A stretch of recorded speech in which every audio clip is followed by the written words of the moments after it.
오늘 업계에서 퇴출될 각오로 솔직하게 말씀드리겠습니다. 아직도 TV에 나오는 어떤 전문가들은 나이 먹어도 우유가 뼈 건강에 최고다, 아니면 식품으로는 부족하니까 칼슘 영양제를 먹으라 힘니다. 도대체 누구 말이 맞는지 헷갈리시죠? 놀랍게도 이 두 가지 얘기는 모두 잘못된 얘기입니다.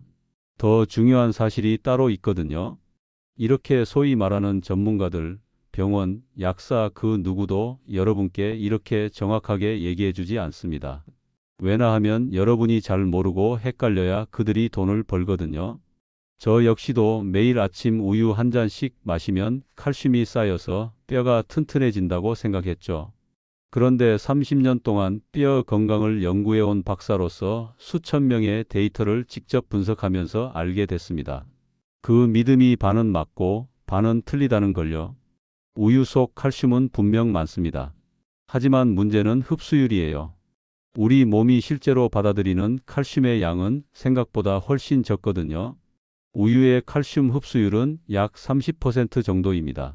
그런데 우유보다 흡수율이 1.5배나 높은 음식이 따로 있다는 걸 아시나요? 이 사실을 모르면 매일 우유를 마셔도 골절을 피하기 어렵습니다. 실제로 연구에 참여하신 분들 중에 우유를 열심히 마셨는데도 골밀도가 낮게 나온 분들이 많았어요. 왜 그럴까요? 흡수가 제대로 안 됐기 때문입니다. 저는 30년 동안 뼈 건강을 연구해온 김도연입니다. 오늘은 우유보다 칼슘 흡수가 훨씬 잘 되는 음식 3가지를 알려드릴게요.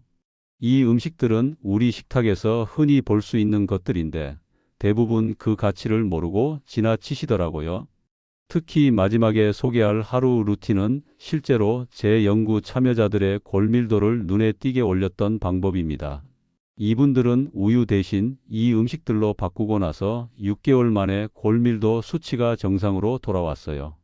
허리 통증도 줄고 계단 오르기도 한결 수월해졌다고 하시더라고요. 여러분도 지금까지 우유만 믿고 계셨나요? 그렇다면 오늘 이야기가 여러분의 뼈 건강을 완전히 바꿀 수 있을 겁니다. 이 내용 처음 들으시는 분들은 댓글로 알려주세요. 얼마 전 72세 박정희 님이 제게 상담을 요청하셨습니다. 첫 만남에서 그분은 이렇게 말씀하셨어요. 매일 아침 우유 한 잔을 빠뜨린 적이 없다고요. 20년 넘게 그 습관을 지켜오셨대요. 칼슘을 챙겨야 뼈가 튼튼해진다고 믿으셨으니까요. 그런데 어느 날부터 허리가 뻐근하고 계단을 오르기가 힘들어지기 시작했답니다. 처음엔 나이 탓이라고 생각하셨대요. 하지만 점점 통증이 심해지더니 결국 검사를 받으셨죠. 결과를 보고 깜짝 놀라셨습니다. 골밀도가 또래 평균보다 20%나 낮게 나왔거든요. 그분의 표정에는 이렇게 우유를 열심히 마셨는데 왜일까요? 라는 안타까움이 가득했습니다. 저도 그 마음을 충분히 이해했어요. 평생 믿어온 방법이 효과가 없었다는 걸 알게 됐을 때의 그 실망감 말이죠. 이 이야기를 끝까지 들어야 전체 흐름을 알 수 있습니다. 왜 박정희님의 뼈가 약해졌는지, 그리고 어떻게 다시 회복할 수 있었는지 말이에요. 핵심은 이겁니다. 우유만으로는 칼슘이 충분히 흡수되지 않는다는 거예요. 우유 속 칼슘 함량은 높지만 우리 몸이 실제로 흡수하는 비율은 30% 정도밖에 안 됩니다. 그래서 저는 박정희님께 식단을 바꿔보시라고 제안했습니다. 우유 대신 통깨, 깻잎, 뱅어 같은 음식으로 말이죠. 처음엔 반신반의하셨어요. 이런 평범한 음식들이 정말 효과가 있을까 싶으셨던 거죠. 하지만 6개월을 꾸준히 실천하셨습니다. 매일 밥에 통깨 한 큰술을 넣고 깻잎 무침을 반찬으로 챙기고 뱅어포를 간식처럼 드셨어요. 그리고 다시 검사를 받으셨는데요. 골밀도 수치가 정상으로 돌아왔습니다. 허리 통증도 많이 줄었고 계단 오르내리기도 한결 편해졌다고 하시더라고요. 이런 사례를 볼 때마다 저는 확신합니다. 음식이 곧 뼈의 운명을 바꾼다는 걸요. 잘못된 음식을 계속 먹으면 아무리 열심히 해도 뼈는 약해집니다. 반대로 제대로 된 음식을 선택하면 뼈는 다시 강해질 수 있어요. 여러분도 지금 우유만 믿고 계신가요? 그렇다면 오늘 이 영상에서 말씀드릴 내용은 여러분의 뼈 건강 관리 방식을 완전히 바꿀 수 있는 중요한 지혜입니다. 이 이야기를 끝까지 듣고 실천하셔야만 진정한 변화를 경험할 수 있습니다. 혹시 아직 구독과 좋아요를 누르지 않으셨다면 지금 바로 눌러주세요. 오늘 주제 같은 건강에 중요한 정보를 더 빠르게 확인하실 수 있습니다. 끝까지 보시면 왜 지금 당장 여러분의 작은 습관을 바꿔야 하는지 분명하게 깨닫게 되실 겁니다. 마지막에 나올 단 하나의 습관이 모든 것을 바꿀 수 있거든요. 뒤에 나올 실천법을 모르시면 지금까지의 노력이 의미 없어질 수 있어요. 여러분의 식습관을 바꾸는 작은 실천만으로도 충분히 일어날 수 있는 일이죠. 그래서 이제는 우리 일상에서 우유보다 칼슘 흡수가 훨씬 잘 되는 음식들을 하나씩 짚어보겠습니다. 첫 번째로 말씀드릴 음식은 통깨입니다. 통깨 한 큰술에 칼슘이 90mg 들어있어요. 이게 우유 반잔에 해당하는 양이거든요. 작은 씨앗 한 숟가락에 이 정도 칼슘이 들어있다는 게 놀랍지 않으세요? 그런데 더 중요한 건 흡수율입니다. 아무리 칼슘이 많아도 우리 몸이 흡수하지 못하면 소용없거든요. 한국식품영양학회 자료를 보면 통깨의 칼슘 흡수율은 약 40%로 나타났어요. 우유보다 10% 이상 높은 수치죠. 이게 무슨 의미냐면 같은 양의 칼슘을 먹어도 통깨를 통해 섭취하면 실제로 몸에 남는 칼슘이 더 많다는 겁니다. 왜 통깨의 흡수율이 높을까요? 통깨 껍질에 있는 성분들이 칼슘이 장에서 잘 흡수되도록 도와주기 때문입니다. 특히 통깨에 들어있는 세사민이라는 성분이 칼슘의 체내 이동을 활발하게 만들어주거든요. 세사민은 항산화 물질이기도 해서 뼈세포가 손상되는 걸 막아주는 역할도 합니다. 제가 만난 분 중에 68세 박은자님이라는 분이 계셨어요. 이분은 통깨를 밥에 섞어 먹는 습관을 3개월 동안 유지하셨습니다. 매 끼니마다 밥 한 공기에 통깨 한 큰술씩 넣어서 비벼 드셨죠. 처음엔 맛이 낯설다고 하셨는데 일주일 정도 지나니까 오히려 통깨 없는 밥은 싱겁게 느껴지시더래요. 고소한 맛이 입에 착착 붙는다고 하셨어요. 3개월 후 골밀도 검진을 받으셨는데 결과가 놀라웠습니다. 골밀도가 7%나 상승했거든요. 수치로만 보면 작아 보일 수 있는데 3개월 만에 이 정도 변화는 정말 의미 있는 겁니다. 무릎 통증도 많이 줄었고 아침에 일어날 때 허리가 뻐근한 증상도 사라졌다고 하셨어요. 그럼 통깨를 어떻게 드시면 좋을까요? 하루 3번 식사 때마다 밥 한 공기에 통깨 한 큰술을 넣어 비벼 드세요. 갓 지은 따뜻한 밥에 통깨를 넣으면 고소한 향이 확 퍼집니다. 여기에 들기름 한 작은술을 더하면 흡수율이 더 올라가요. 들기름 속 오메가3 지방산이 칼슘의 흡수를 도와주거든요. 통깨를 살짝 볶아서 드시면 더 좋습니다. 볶으면 고소한 맛이 배가 되고 소화도 잘 돼요.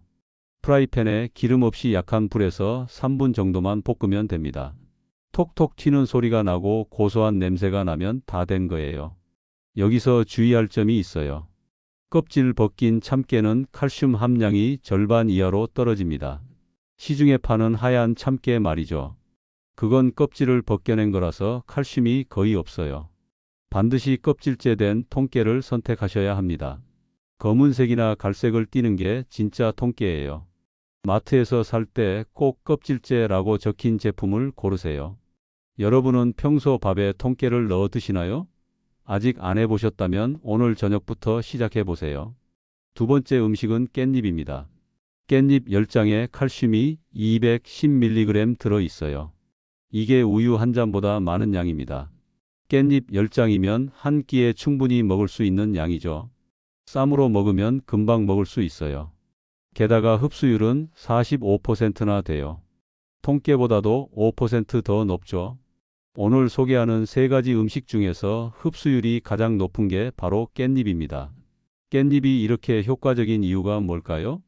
농촌진흥청 보고서를 보면 깻잎에는 비타민 K가 아주 풍부하게 들어있다고 나와 있어요. 비타민 K는 칼슘이 뼈에 잘 붙도록 돕는 역할을 합니다. 칼슘을 아무리 많이 먹어도 뼈에 붙지 않으면 소용없거든요. 그냥 소변으로 빠져나가 버리니까요. 깻잎의 비타민 K가 바로 그 문제를 해결해 주는 겁니다. 깻잎에는 철분도 많이 들어 있어요. 철분은 혈액을 만드는 데 필요하죠. 뼈가 튼튼해지려면 혈액순환도 잘 돼야 합니다. 뼈세포에 영양분과 산소를 공급하는 게 바로 혈액이니까요. 74세 김순자님의 사례를 말씀드릴게요. 이분은 매 끼니마다 깻잎 5장씩 드셨습니다.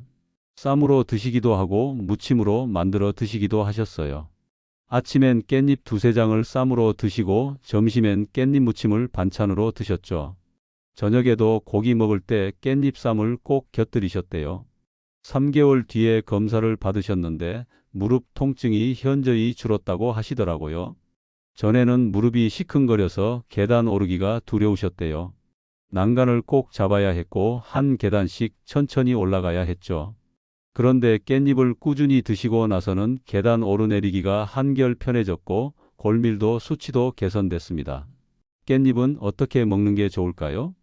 깻잎을 돌돌 말아서 잘게 썰어주세요. 그 다음 진간장, 고춧가루, 다진 마늘, 통깨를 넣어서 깻잎 무침으로 만드는 겁니다. 여기에 설탕 대신 올리고당을 조금 넣으면 단맛이 부드럽게 나요.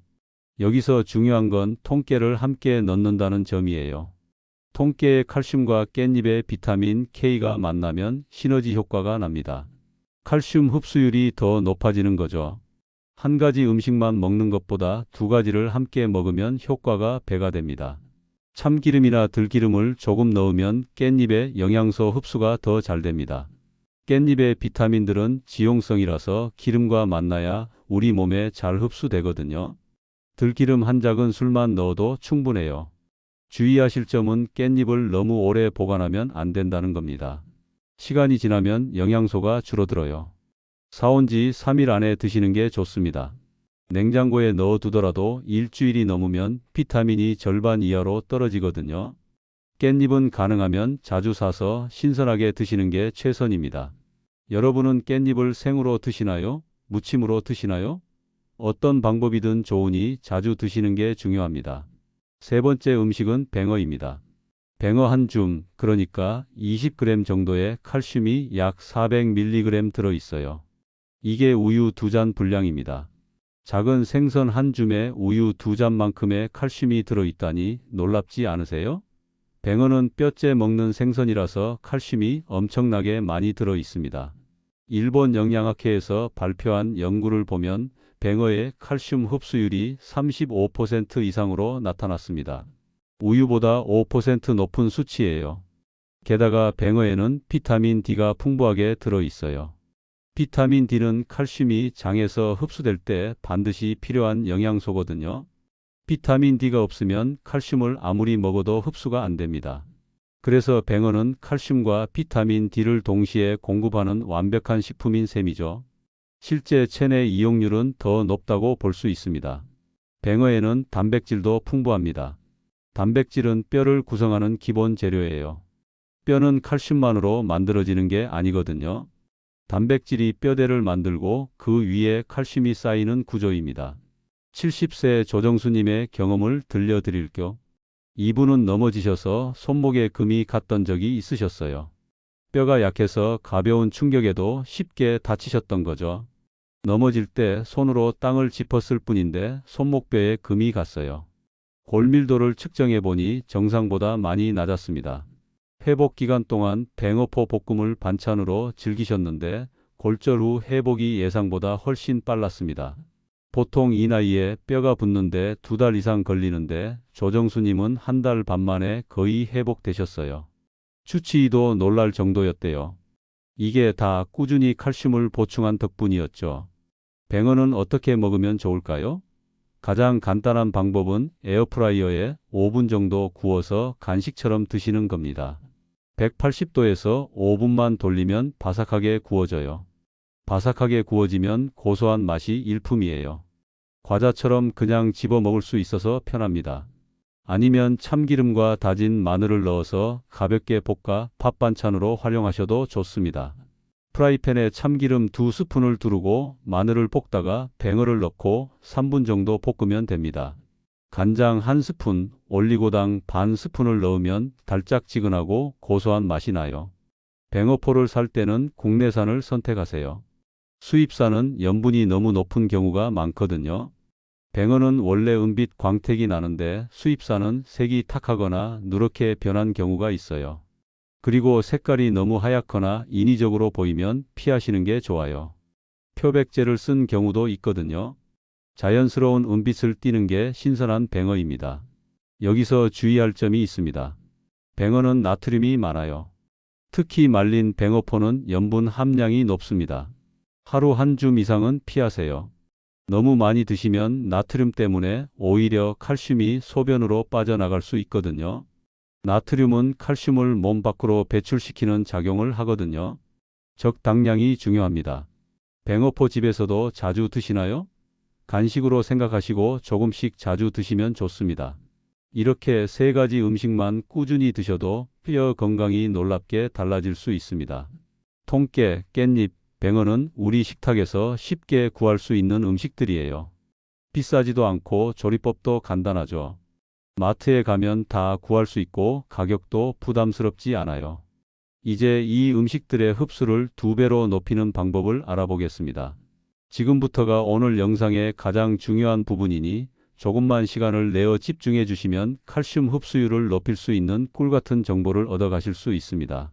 시청자 여러분이 지금까지 영상 듣느라 겨우 시간 투자했는데 손해보지 마시고 조금만 더 힘을 내어 들어주시길 바랍니다. 아무리 좋은 음식을 먹어도 흡수가 제대로 안 되면 소용없습니다. 지금부터 칼슘 흡수율을 2배로 높이는 생활 습관을 알려드릴게요. 가장 먼저 말씀드릴 건 비타민 D입니다. 비타민 D는 칼슘이 장에서 흡수될 때 반드시 필요한 영양소예요. 비타민 D가 없으면 칼슘을 아무리 먹어도 그냥 몸 밖으로 빠져나갑니다. 그런데 햇빛을 전혀 보지 않으면 체내에서 비타민 D가 합성되지 않아요. 우리 피부가 햇빛을 받아야 비타민 D를 만들 수 있거든요. 매일 오전 10시 전후로 15분 정도 햇볕을 쬐어주세요. 얼굴과 팔 정도만 햇빛에 노출시켜도 충분합니다. 창문 너머로 들어오는 햇빛은 효과가 없어요. 유리창이 자외선을 차단하거든요. 꼭 밖으로 나가셔야 합니다. 산책하면서 햇볕 쬐는 게 가장 좋죠. 오늘 마지막으로 햇볕 쬐는 게 언제인가요? 혹시 며칠째 집에만 계신 건 아니신가요? 두 번째는 산성 음식을 활용하는 겁니다. 식초나 레몬즙 같은 산성 음식은 칼슘을 더 잘 녹여서 흡수를 도와줘요. 칼슘은 산성 환경에서 이온 상태로 변하는데 이렇게 변해야 장벽을 통과할 수 있거든요. 하지만 너무 강한 산성은 위에 부담이 될 수 있으니 주의하세요. 깻잎 무침이나 샐러드에 식초나 레몬즙을 약간 넣어보세요. 깻잎 무침 만들 때 식초 한 작은술만 추가해도 칼슘 흡수율이 올라갑니다. 샐러드에 레몬 반 개 정도 짜서 뿌리는 것도 좋아요. 상큼한 맛도 나고 칼슘 흡수에도 도움이 되니 일석이조죠. 식초나 레몬즙을 자주 활용하시나요? 세 번째는 비타민 C입니다. 비타민 C는 칼슘이 뼈세포로 이동하는 속도를 높여줘요. 칼슘이 장에서 흡수된 다음 혈액을 타고 뼈까지 가야 하는데 비타민 C가 그 과정을 빠르게 만들어주는 겁니다. 게다가 비타민 C는 뼈를 만드는 콜라겐 합성에도 필요해요. 식후에 귤이나 키위 한 개를 챙겨 드세요. 딸기나 토마토도 좋습니다. 과일은 후식으로 드시면 소화도 돕고 비타민 C도 보충할 수 있어요. 다만 너무 많은 양은 속쓰림을 유발할 수 있으니 하루 과일 한두 개 정도가 적당합니다. 오늘 과일은 어떤 걸 드셨나요? 네 번째는 운동입니다. 운동은 뼈에 직접적인 자극을 주어서 칼슘이 뼈로 들어가게 만들어요. 뼈는 자극을 받아야 칼슘을 받아들입니다. 가만히 있으면 칼슘이 뼈에 붙지 않고 그냥 혈액 속을 떠다니다가 빠져나가요. 하지만 무리한 운동은 오히려 골절 위험을 높이니까 주의하셔야 합니다. 하루 30분 걷기나 가벼운 계단 오르기를 해보세요. 격한 운동은 필요 없어요. 천천히 걷는 것만으로도 뼈에 자극이 갑니다. 계단 오를 때는 난간을 잡고 천천히 오르세요. 하루 2~3층 정도만 오르내려도 충분합니다. 하루에 얼마나 걷고 계신가요? 다섯 번째는 나트륨을 줄이는 겁니다. 짠 음식은 칼슘을 소변으로 빠져나가게 만들어요. 나트륨은 신장에서 칼슘과 함께 배설되거든요. 나트륨을 많이 먹으면 칼슘도 같이 빠져나가는 겁니다. 특히 찌개나 국물 위주의 식사는 나트륨 함량이 아주 높아요. 국물은 절반만 드시고 건더기 위주로 드세요. 찌개 국물을 다 드시는 것보다 건더기만 건져 드시는 게 훨씬 낫습니다. 김치도 국물을 꼭 짜서 드시고요. 젓갈이나 장아찌 같은 염장 음식도 가능하면 줄이세요. 혹시 국물까지 다 드시는 습관 있으신가요? 이 5가지 습관만 지켜도 칼슘 흡수율이 2배 가까이 올라갑니다. 좋은 음식을 먹는 것도 중요하지만 그 음식의 영양소를 제대로 흡수하는 것이 더 중요해요. 이제 오늘의 핵심을 정리하면서 실천할 한 가지를 제안드리겠습니다. 혹시라도 오늘 영상을 들으시며 집중을 못해 놓치신 분들은 지금부터라도 약 2분만 집중하시면 한 번에 오늘의 정보를 요약해서 전부 얻어 가실 수 있습니다. 오늘 내용 정리해 볼까요? 처음에 말씀드렸던 이야기를 기억하시나요? 우유는 뼈에 좋다는 상식 말입니다. 그게 완전히 틀린 건 아니에요. 우유에 칼슘이 많이 들어있는 건 맞습니다. 하지만 문제는 흡수율이었죠. 우유의 칼슘 흡수율은 약 30% 정도밖에 안 됩니다. 반면 오늘 소개해드린 3가지 음식을 보세요. 통깨는 흡수율이 40%, 깻잎은 45%, 뱅어는 35%입니다. 모두 우유보다 높아요.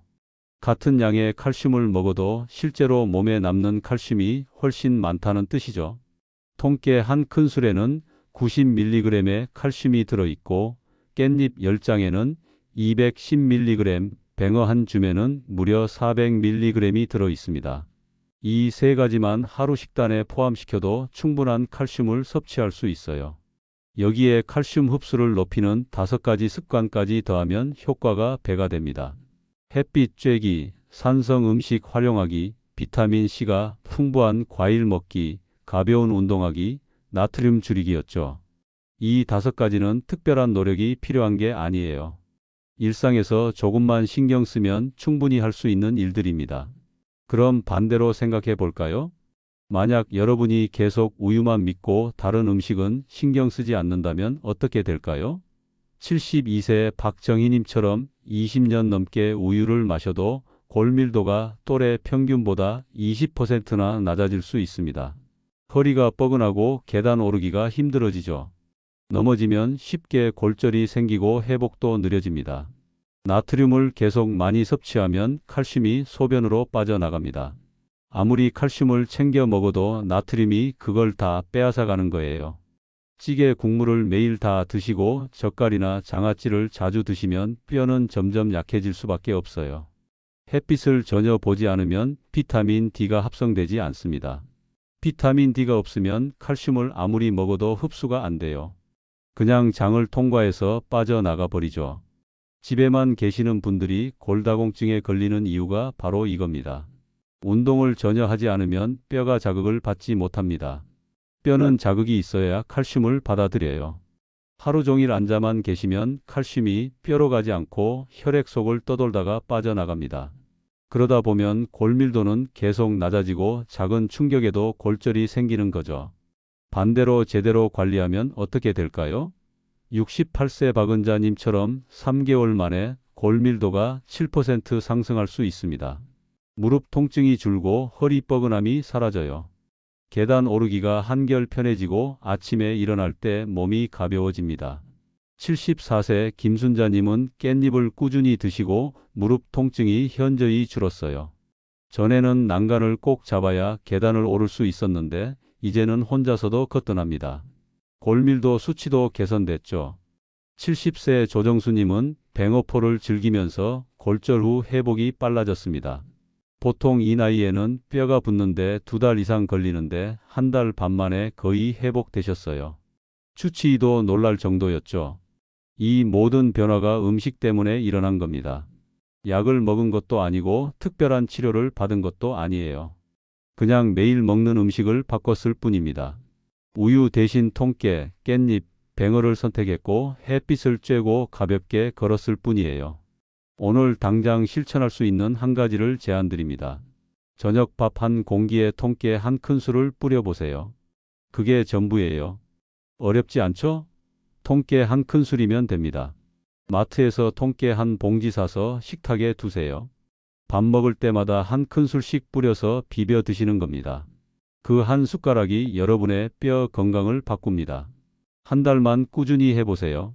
무릎이 조금 덜 아프다는 걸 느끼실 겁니다. 계단 오를 때 숨이 덜 찬다는 걸 알게 되실 거예요. 3개월 후에 골밀도 검사를 받으면 수치가 올라가 있을 겁니다.